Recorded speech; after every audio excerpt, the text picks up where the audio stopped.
रहवासी इलाकों में कमर्शियल और घाटी विधियों को लेकर भोपाल में चल रही सीलिंग की कार्रवाई एक बार फिर व्यापारियों ने इसका विरोध किया है। इस बार उन्होंने गांधीवादी तरीके से विरोध शुरू किया। पहले वे कुशाभाऊ ठाकरे कन्वेंशन सेंटर यानी मिंटो हॉल परिसर में जुटे और फिर यहां लगी राष्ट्रपिता महात्मा गांधी की प्रतिमा के सामने प्रार्थना सभा की।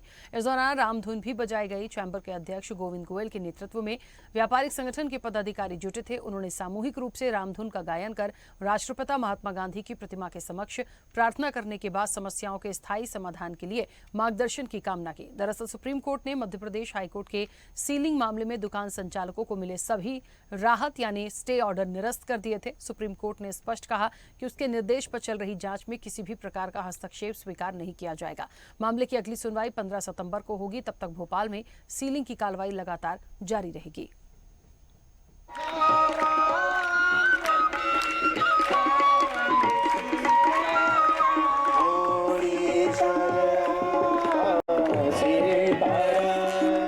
दिक्कत ये आ रही है, हम लोग बेरोजगार हो रहे हैं, हमारे सारे नौकर इधर उधर भाग रहे हैं, कभी छोड़ के भाग जा रहा है, कभी दूसरी जगह से इधर आ रहे हैं, काम मांगने आने लगे। पहले उनको इतना डर लग रहा है कि अब बिल्कुल बाजार बंद होने ही वाला है। तो हमारे जितने हमारे कर्मचारी हैं, बहुत से कर्मचारी की डिमांड बढ़ गई है कि भैया हमको रख लेना, लेकिन भाई दुकानें हमारा खुद पता नहीं है हमारी दुकान का क्या होने वाला है। सुप्रीम कोर्ट का आदेश सबको मानना है, लेकिन मगर फिर भी हमें कोई ऐसा रास्ता मिल जाए जिससे हम लोग व्यापारियों को नुकसान ना हो, हमारे कर्मचारी बर्बाद ना हो, हमारा घर परिवार बर्बाद ना हो। नहीं, इसके बाद हमारी इस एज में हम इसके बाद करेंगे भी क्या? हमको दुकानदारी के अलावा हमारे पास कुछ आता भी नहीं है और ये मनी और फिर जाएंगे कहाँ? कोई हमें जगह भी नहीं है। समस्या का हल तो निकला हुआ है, सरकार चाहती नहीं है। सरकार अपने दोषों को छुपाने के लिए समय गुजार रही है। 15 सितंबर को राज्य सरकार को सुप्रीम कोर्ट को एक जवाब देना है, तो उससे पहले उन्होंने जो 2012 में करना था वो अब उन्होंने अभी 12 तारीख को किया है और नोटिस इशू कर दिया है। अब सुप्रीम कोर्ट को सिर्फ ये बताएंगे ये कि हमने साहब 80,000 लोगों को नोटिस दे दिया, चिन्हित कर लिया है।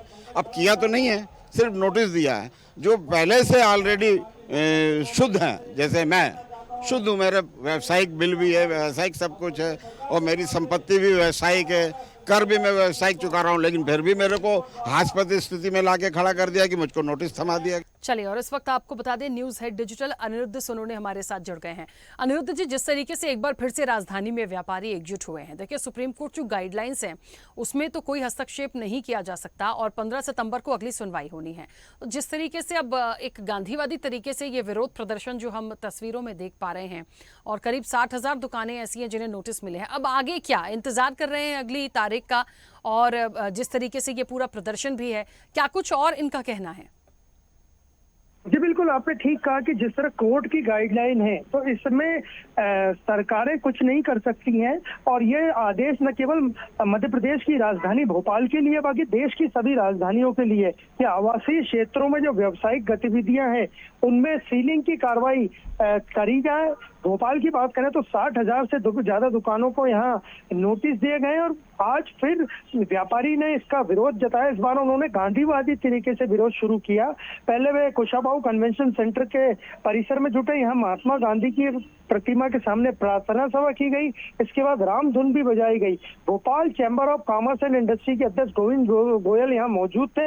उन्होंने सामूहिक रूप से व्यापारियों के साथ, व्यापारी वर्ग के साथ महात्मा गांधी की प्रतिमा के समक्ष प्रार्थना करने के बाद उनकी जो समस्या है सीलिंग की, उसके स्थायी समाधान के लिए मार्गदर्शन की ईश्वर से कामना की। तो आज फिर व्यापारी लामबंद हुए थे और इसके पहले भी वो सड़क पे उतर चुके हैं। कैंडल मार्च निकल चुका है, रोशनपुरा चौराहे पे धरना हो चुका है, 10 नंबर पे धरना हुआ है, बाग सेवनिया, अवधपुरी, आनंद नगर से तमाम भोपाल के जो इलाके हैं वहाँ रहवासी संघ ने भी टॉर्च रैली निकाली थी, न्यू मार्केट में भी रैली निकली थी। तो आज फिर सीलिंग को लेके भोपाल में एक बड़ा आक्रोश देखने को मिला। हालांकि ये आक्रोश उस तरह का आक्रोश नहीं था, इसमें रामधुन गाई गई और प्रार्थना की गई कि इस कार्रवाई को तुरंत बंद किया जाए क्योंकि ये उनके बिजनेस के साथ साथ जीवन मरण का प्रश्न भी है।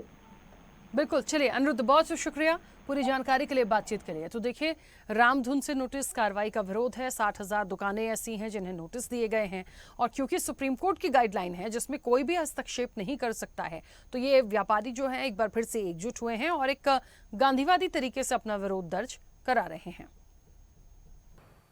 ऐसे ही वीडियोस के लिए लाइक करें, शेयर करें, फॉलो करें YouTube पर जाकर सब्सक्राइब कर बेल आइकन दबाना ना भूलें और ताजा अपडेट्स के लिए स्वदेशलाइव.com पर जरूर जाएं।